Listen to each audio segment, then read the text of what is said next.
मोची और चालाक लोमड़ी की कहानी। पुराने ज़माने में एक छोटे से गांव में एक गरीब मोची रहता था। उसका नाम आरिफ था और वो अकेला रहता था।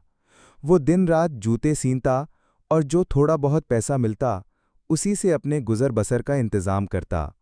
आरिफ की ज़िंदगी सादा थी और उसने कभी शादी के बारे में नहीं सोचा था, क्योंकि उसकी आमदनी इतनी कम थी कि वो अपना पेट भी मुश्किल से भर पाता। एक दिन सर्दियों की हवाओं के साथ आरिफ के दिल में अपने पसंदीदा खाने खिचड़ी का ख्याल आया। कई दिनों से उसने खिचड़ी नहीं खाई थी। चुनाचे वो बाजार से चावल और मूंग की दाल खरीदकर घर आया और खिचड़ी तैयार की। जब खिचड़ी पककर तैयार हो गई तो आरिफ ने बड़ी सी थाली में उसे डाला और सोचा कि वो जब तक बाहर जाकर गांव के लोगों के जूते वापस करता है तब तक खिचड़ी ठंडी हो जाएगी।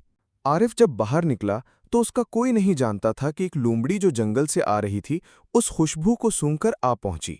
लोमड़ी भूखी थी और खिचड़ी की खुशबू ने उसका पीछा किया। उसने जाकर खिचड़ी खा ली और खुश हो गई। आरिफ वापस आया और जब उसने देखा कि खिचड़ी गायब है तो गुस्से में आ गया। उसने फौरन लोमड़ी को पकड़ लिया और रस्सी से बांध दिया।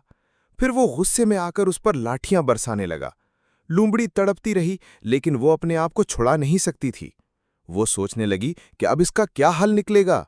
रात गुजरी और अगली सुबह जब आरिफ अपने काम पर गया तो लोमड़ी ने मौका देखते हुए अपने आप को मजीद बांध लिया और आहिस्ता आहिस्ता आवाजें निकालकर अपने साथियों को पुकारना शुरू किया। जंगल में दूसरी लोमड़ियों ने उसकी आवाज सुनी और वो इसकी मदद के लिए आ गईं।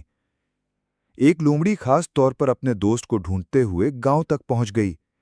जब उसने देखा कि लोमड़ी रस्सियों से बंधी हुई है तो उसने उससे पूछा, तो यहाँ क्या कर रहा है और किस तरह यहाँ पहुंचा? लोमड़ी ने मुस्कुराकर कहा, हम यहाँ खुशहाल हैं दोस्त, तुम क्या जंगलों में मारे मारे फिरते हो? उसके बाद लोमड़ी ने एक चालाकी से कहा, अगर तुम मेरी रस्सियां खोल दो तो मैं तुम्हें भी वही नेमतें दूंगा जो मुझे मिली हैं। दूसरी लोमड़ी खुश होकर कहा, तुम सही कह रहे हो, मुझे भी वो खाना चाहिए जो तुम खा रहे हो। लोमड़ी ने फिर रस्सियां खोल दीं और अपनी जगह पर दोस्त को बांध दिया। जब आरिफ वापस आया तो उसने उसी लोमड़ी पर दोबारा लाठियां बरसाना शुरू कर दीं जो अब तक उसके जाल में फंस चुकी थी। लोमड़ी गुस्से में आकर कहने लगी, तुम मुझे क्यों मार रहे हो? तुम्हें तो कुछ नहीं हुआ, लेकिन तुमने मेरी खिचड़ी खा ली। आरिफ ने उससे कहा, मुझे तुम्हारी तमाम चालाकियों का पता चल चुका है, अब तुम्हें मेरी खिचड़ी का बदला तो पूरा देना ही पड़ेगा। लोमड़ी ने आखिरकार आजिज़ी से कहा, अगर तुम मुझे आज़ाद कर दो तो मैं तुम्हारी शादी बादशाह की बेटी से करवा दूंगा। आरिफ चौंक कर बोला, बादशाह की बेटी? ये तुम क्या कह रहे हो?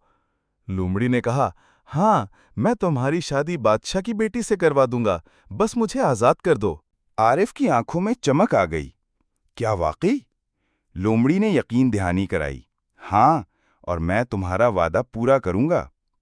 आरिफ ने उस पर यकीन करते हुए लोमड़ी को आज़ाद कर दिया। लोमड़ी ने कहा, अब तुम घर रहो, मैं बहुत जल्द तुम्हारे लिए खुशखबरी लेकर आऊंगा। गीदड़ गांव से निकलकर दरिया के किनारे पहुंचा। वहां पहुंचकर उसने दरिया अबूर किया और दूसरे किनारे पर पहुंचकर इंसान का रूप धार लिया। उस तरफ एक और बादशाह की हुकूमत थी जिसका महल दरिया के करीब था। गीदड़ ने खुद को एलची के तौर पर मुतारिफ करवाया और बादशाह के दरबार में जा पहुंचा। बादशाह ने जब गीदड़ को देखा तो उससे पूछा, तू कौन है और यहाँ क्यों आया है?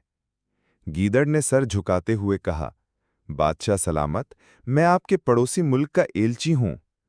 बादशाह ने यह सुनकर गीदड़ का खैर मकदम किया और उसे इज्जत के साथ अपने दरबार में बिठाया। मोची को गीदड़ ने खास हिदायत दी थी।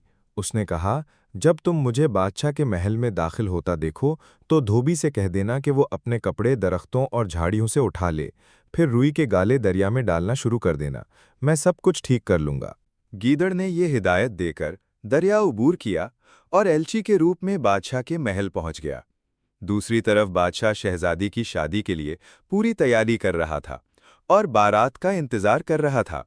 जब बादशाह ने महल की छत से दरिया की तरफ देखा तो उसे धोबी के कपड़े दरख्तों पर फैले हुए नजर आए। उसे ऐसा लगा जैसे बारात दरिया के पार आ चुकी हो और वो इसी खुशी में बैठा रहा। मोची ने गीदड़ की हिदायत पर अमल करते हुए धोबी से कपड़े उठवा लिए और रुई के गाले दरिया में डालने लगा। दरिया में रुई के गाले तैरते हुए इस तरह नजर आ रहे थे जैसे बड़ी बड़ी कश्तियों के टुकड़े हों। गीदड़ एलची बनकर बादशाह के दरबार में पहुंचा और रोना धोना शुरू कर दिया। बादशाह ने परेशान होकर उससे पूछा, तुम्हें क्या हुआ और बारात कहाँ है?